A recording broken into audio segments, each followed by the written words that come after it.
আমি একজন প্রবাসী, আমাদের কোম্পানি আমাদেরকে আপ ডাউন বিমান টিকিটের জন্য নির্দিষ্ট পরিমাণ টাকা দেয়।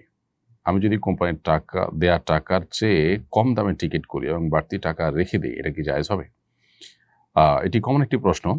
কোনো কোম্পানি যদি তার কোনো এমপ্লয়িকে কোনো টাকা দেয় কোনো কাজের জন্য, একটা হলো থোক বরাদ্দ দেওয়া, যে তোমার জন্য এটা বরাদ্দ দেওয়া আছে, এটার কম লাগুক বেশি লাগুক তোমার ব্যাপার। সেক্ষেত্রে আপনি এই টাকায় টিকিট করার পর উদ্বৃত্ত টাকা আপনি রেখে দিতে পারবেন। আর যদি ব্যাপারটা এরকম না হয়, বরং আপনার যেটা খরচ হবে সেটাই কোম্পানি দিবে এবং এর জন্য আপনাকে ভাউচার জমা দিতে হবে, তাহলে সেক্ষেত্রে এর মানে হলো যে যেটা লাগুক সেটাই শুধু আপনি পাবেন।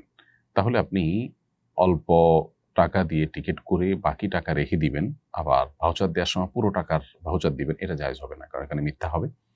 আপনি সেখানে লিখবেন ভাউচারে যে টিকিটে এত টাকা গেছে, আসলে সেটা যায়নি, অতএব সেটি না জায়েজ হবে।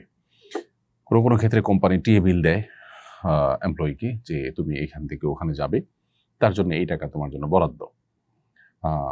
এরকম যদি ফিক্স বরাদ্দ থাকে, সেক্ষেত্রে ওই টাকা থেকে আপনি কম খরচ করে বাকিটা রেখে দিতে পারেন।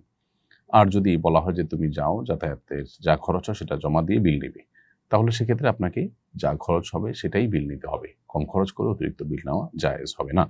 যেমন হাউস রেন্ট হিসাবে কোম্পানি অনেক সময় টাকা দেয়, যে তোমাকে হাউস রেন্ট হিসাবে এত টাকা দেওয়া হলো, আপনি সেই টাকা দিয়ে হাউস রেন্ট নিবেন নাকি তার চেয়ে কম দিয়ে নিবেন, নাকি এর চেয়ে আরো বেশি দিয়ে হাউস রেন্ট নিবেন, সেটা একান্ত আপনার ব্যাপার হয়ে দাঁড়ায়।